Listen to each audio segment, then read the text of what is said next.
They'll hang me like a common criminal, and I didn't mean it. You know I didn't. Oh, stop whining, Gerald. Take your medicine like a man. What? All right, Harvey. I'll stop. You're responsible for the whole thing. You know you are. And since they can only hang me once, even for 2 murders... Midnight, the witching hour when the night is darkest, our fears the strongest, and our strength at its lowest ebb. Midnight, when the graves gape open and death strikes. How? You'll learn the answer in just a minute in Death's Goblet.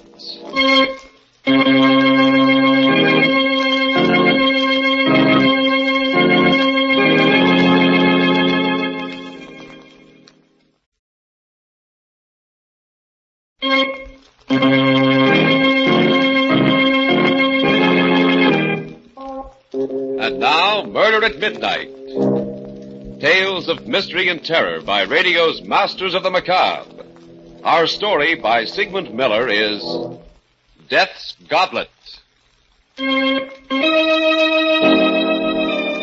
It all began at one of Arthur Cunningham's parties. He always gave a party when he came back from one of his trips abroad. I went there with Gerald, my partner, and his wife, Susan. Beautiful Susan. Did I care for her? People used to say so. But she was too self-centered a woman for me. I like to look at her just as I like to look at anything that's lovely. That was all. As for Gerald, well, he was rich, which was the only reason he was my partner. But suppose I start at the beginning, at the moment we got to the party and Arthur came over. Well, hello, Harvey. Glad you came. Wonderful to see you back, Arthur. You know Gerald and his lovely wife, Susan. Of course. Hello, lovely wife, Gerald. It's nice to see you again, Arthur. Good trip, Arthur? Marvelous. You're just in time for a drink. Let's get away from this mob. Come into the study. I just opened my last bottle of Chateau Albert. Oh, nice. Here we are. Oh, someone get the glasses out of the cabinet, will you? I'll get them. Large parties make me very nervous. You know, I'd much rather... Here we are. Yes. Hi. What an odd goblet this one is. Oh, put that one back, Susan. Why, what's wrong, Arthur? Use any of the others, but not that one. Oh, I'll be careful of it if that's what you're worried about. Oh, it's not that. I just don't want you to drink from it. What's all the mystery about, Arthur? Well, you'd all think I was mad if I told you. Take a look at it. It's a very strange-looking glass. Yes, looks Venetian, possibly from Murano. It is. This red spot here on the side. Yes, it's supposed to be a drop of blood. That's very odd. How do you know that? Well, Gerald, this goblet has a legend. A terrible legend. And, of course, none of you will believe it, but the story is that anyone who drinks from this goblet will kill someone. Oh, that's wonderful. And you believe it? Why, yes, Gerald. You see, I've had proof. Good heavens. I once drank from this goblet. What? Arthur, you're joking.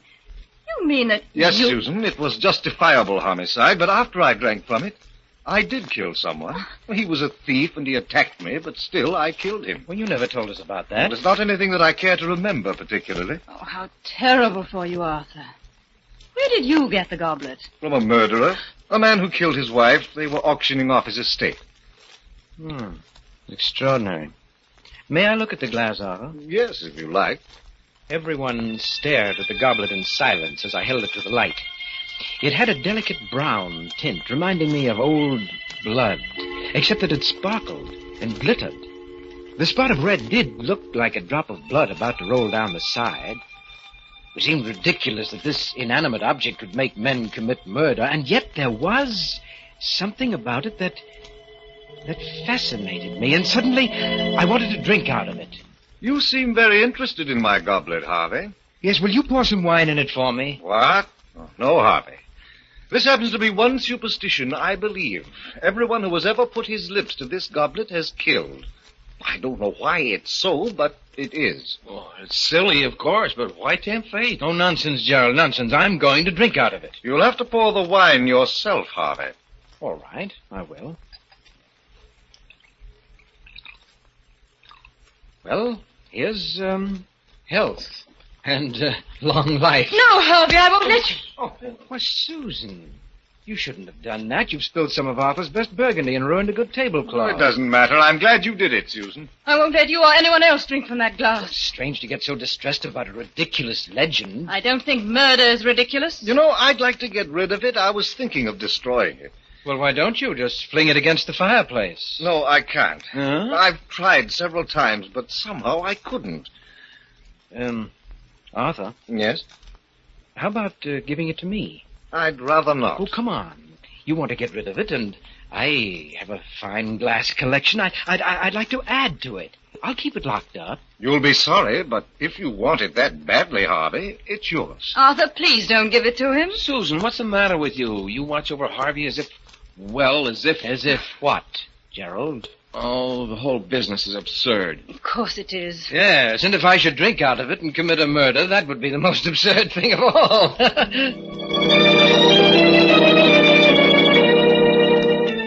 I kept the goblet on the mantelpiece in my library where the lamplight made it glitter. I discovered that the red drop was not paint. It was ingrained in the glass. Oh, very cleverly. And one night, both Susan and Gerald were at my home. As we chatted, I got up, went to the mantelpiece, and idly toyed with the goblet. That goblet.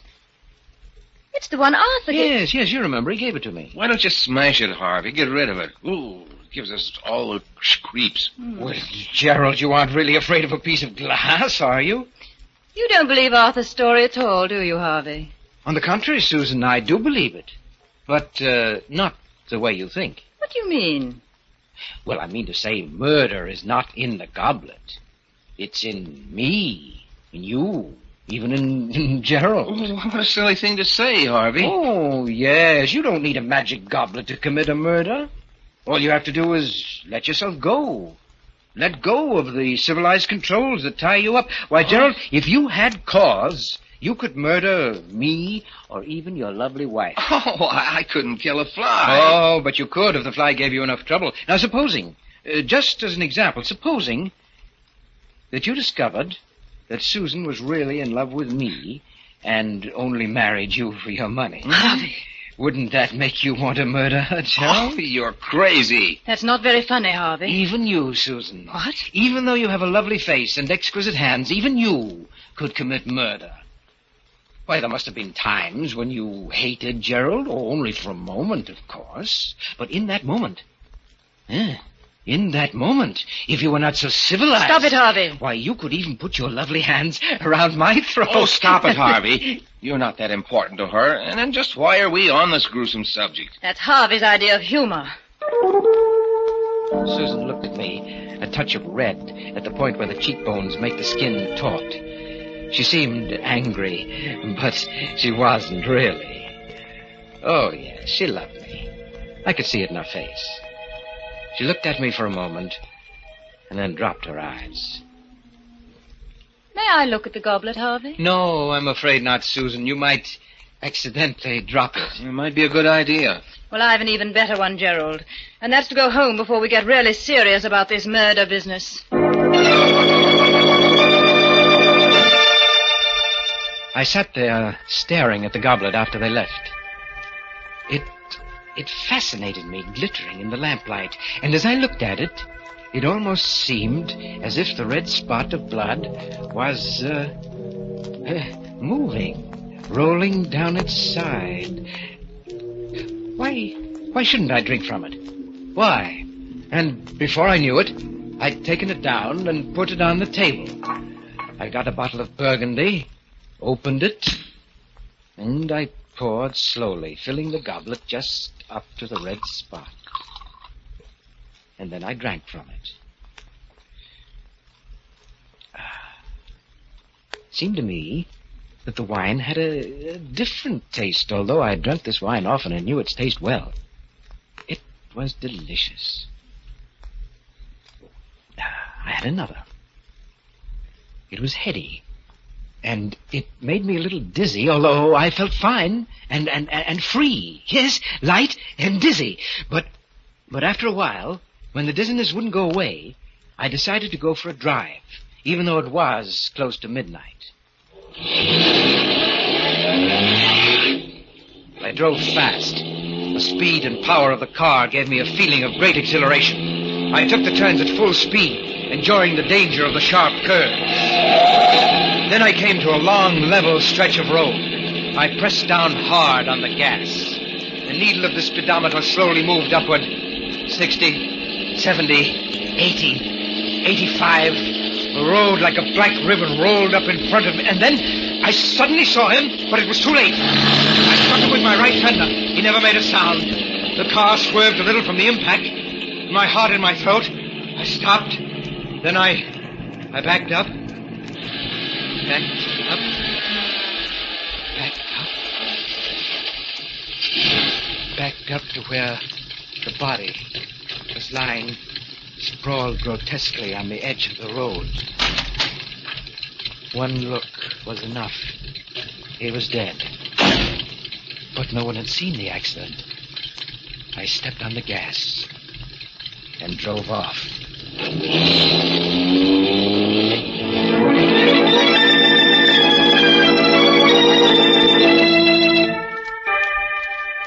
Death's goblet, and the man who drank from it. A corpse lying limp by the side of a lonely road. And the car speeding away as the clock strikes 12 for murder at midnight.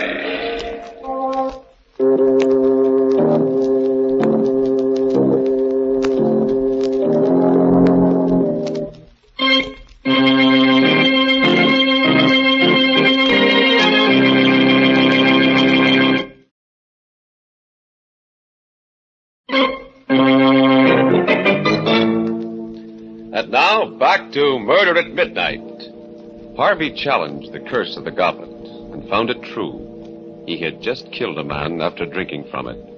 Let's listen to him as he continues the story of Death's Goblet. I knew now that the story of the goblet wasn't a myth, and I also knew what I was going to do about it. The next night, I got Gerald to come to my house to do some work. I can't make head or tail out of your cost estimates, Harvey. Well, now, really, Gerald, it's very simple. Just concentrate. Why can't you take care of it like a good fellow? I'm awfully tired. Well, all right, let's stop for a couple of minutes. Have a drink? Oh, what are you doing, Harvey? The goblet. Why, you don't really believe that story of Arthur's, do you? Well, you're much too intelligent for that. Well, you only pretended in front of Susan, didn't you? Well, I...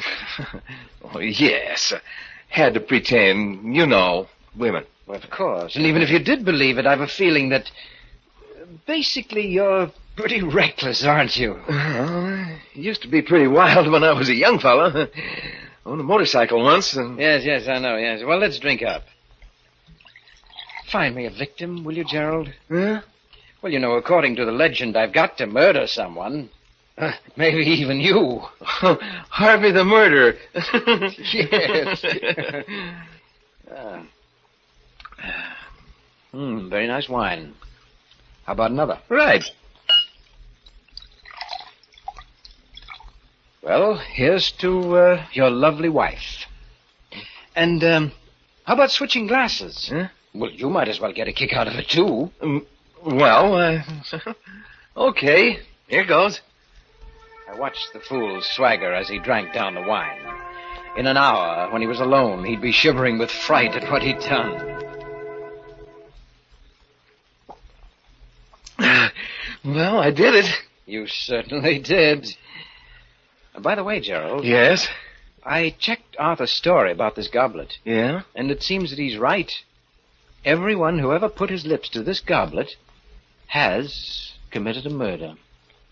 You mean... Well, of course, it's all coincidence, but... then again, who knows?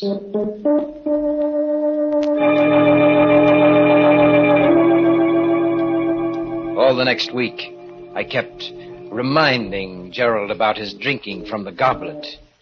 I wasn't really trying to get him to kill, but it was amusing to see him get upset and uneasy. And I noticed he was getting a little bolder, particularly with Susan, and had developed a temper. And one night, just as I was about to retire... that you, Harvey? Yes, Susan, how are you? Oh, I'm fine. I'm just a little worried about Gerald. He usually gets home at about 6, and it's 11 o'clock now. Do you know where he might be? Why, he's having dinner with his sister. His sister? Yes, a tall, dark girl. She was in the office today, and... Harvey, Gerald has no sisters. Oh, he hasn't? No. Oh, I guess I got him mixed up with someone else. Yes, it was Les Gordon who was meeting his sister. Yes, Gerald had some business to take care of over in Milford. You're and not very good at covering up, Harvey. I'm coming right over. Please wait out for me. Good. Things were beginning to happen. It was becoming very interesting. Now we'd see. Harvey, I want you to tell me everything. I must know. Who is this girl? Take it easy, Susan. Come, sit down. Oh, never mind that. What about Gerald? I don't know anything about Gerald's private life. And besides, you're not the one to talk. What on earth do you mean? You know perfectly well what I mean. You don't really care for Gerald. Actually, you're in love with me. Harvey. Well, you are, aren't you? Maybe. Sometimes I think I am. Oh, but you're too cold-blooded. I'd never be sure I could trust you. As a matter of fact, you'd like to get rid of Gerald. Why do you say that? Well, I'm just putting your thoughts into words. You never really loved him, did you? Oh, but Harvey... And he's finally become unbearable, hasn't he? Oh, Harvey, if you only knew. Do you know that the last time Gerald was here, he drank out of that goblet of Arthur's? It's possible that he wants to get rid of you, too. Oh, stop it, you hear? Well, I'm just telling you what I think you ought to know. Oh, we'll see. I left word at home that Gerald was to meet me here. And if he does come, well, we'll see. We sat and waited, not talking much. Susan's face was pale and agitated. It was most exciting. Susan, with all her charm and embellishments, was really a fierce animal underneath. I could almost hear her rage seething. Are you expecting anyone? Just Gerald. Well, let him in. Oh, hello, Harvey. Susan, what's up? Why did you leave word to meet you here? It's almost midnight. Where have you been all the evening? At Milford? With whom? What's going on, anyway? What are you so excited about, Susan? What were you doing in Milford? Why, I went there on business. Oh, really? You've been behaving very strangely lately, Gerald. If you don't love me, why don't you say so like a man? What? This is all your fault, Harvey. You've been filling her head with poison. I had nothing to do with this. I told her that you went to Milford. All he did was to make me see clearly something I've felt for a long while. And I think this is the time to do something about it. So, are you out of your mind? Put that gun down. You remember it, don't you? You gave it to me. Said it might be useful in an emergency. Harvey, take that gun away from her. She's liable to shoot. She won't shoot. She's only trying to frighten you. Am I? Let's see. Oh, my shoulder. Give me that gun. No. Harvey, she's dead. Yes, Gerald. And you killed her. But it was an accident. She shot at me, and I was only trying to get the gun away from her. You know that's what happened. I only know that you drank from that goblet and that you killed her. What? But... Oh, you dirty, treacherous... You planned all this so that you could get rid of me, so that you could have Susan, you could have the firm for yourself. You'll have to do better than that to beat the gallows, Gerald. The gallows? Please, Harvey. We've been friends for a long time. You can't let me down. You wouldn't have pressed the trigger if you hadn't had murder in your heart, Gerald. You shot her because you wanted to. That's what I saw.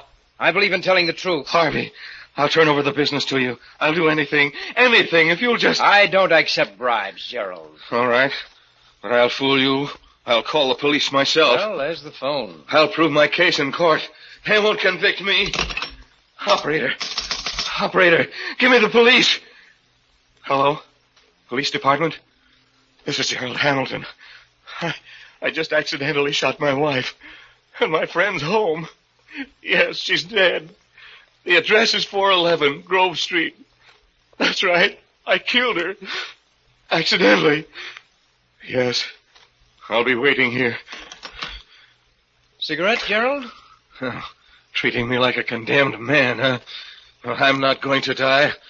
All I have to do is tell the truth about everything, including you. Oh, but you forget, Gerald, there must be fingerprints, your fingerprints on that gun.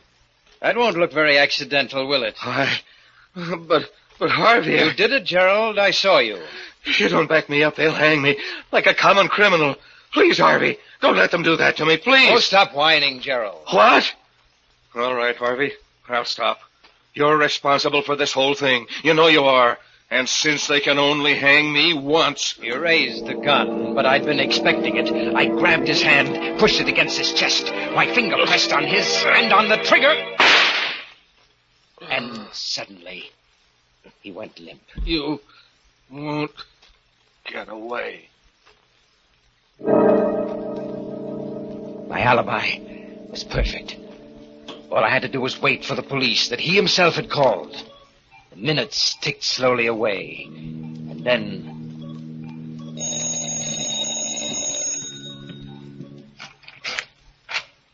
Hello, Harvey. Arthur. Glad I found you in. Say, you look as if you'd been in a fight. Arthur, you'd better not come in. Why? What's the matter? No, you'd better not come in. Well, but why? Well, Gerald and Susan, they had a quarrel, and he killed her. What? And then he shot himself. What are you talking about, Harvey? Well, all right, come in. Look for yourself. Good Lord. Tried to kill me, too. But why? It doesn't sound like him or like either of them. Well, I don't know why. Fit of insanity? Or maybe it was the goblet. Your goblet.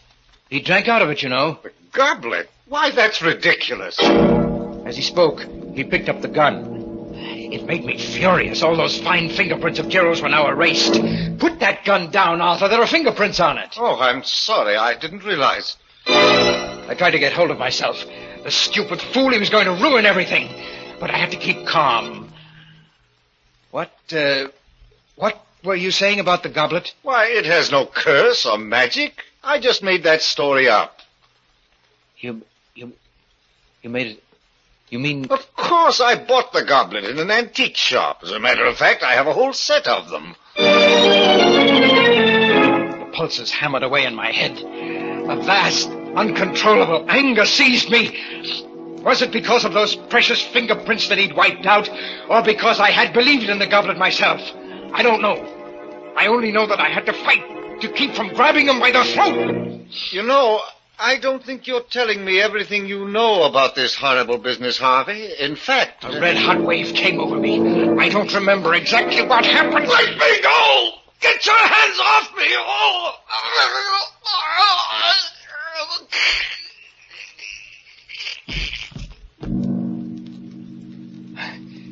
Arthur's body is lying there, too, now. Next to Susan's and Gerald's. But the police will be here any minute, so I have to hurry. First, the goblet. There. That's done.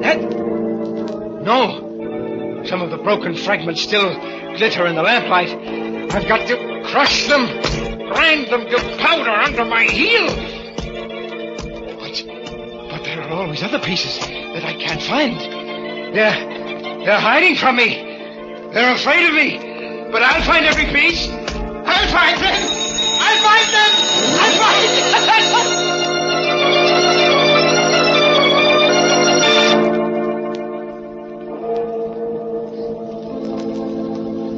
Three bodies lying huddled on the floor, and a madman crushing the fragments of the broken goblet to powder as the police car drives up and the clock strikes 12 for murder at midnight.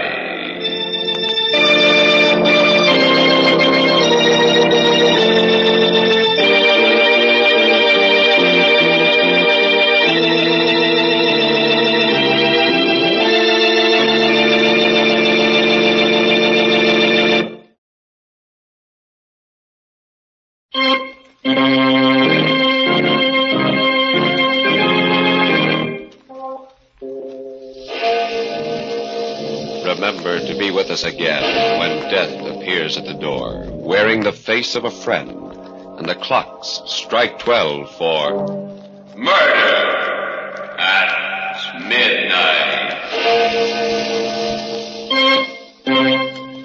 Sheriff Harvey was played by Eric Dressler. With music by Charles Paul, Murder at Midnight was directed by Anton M. Leader.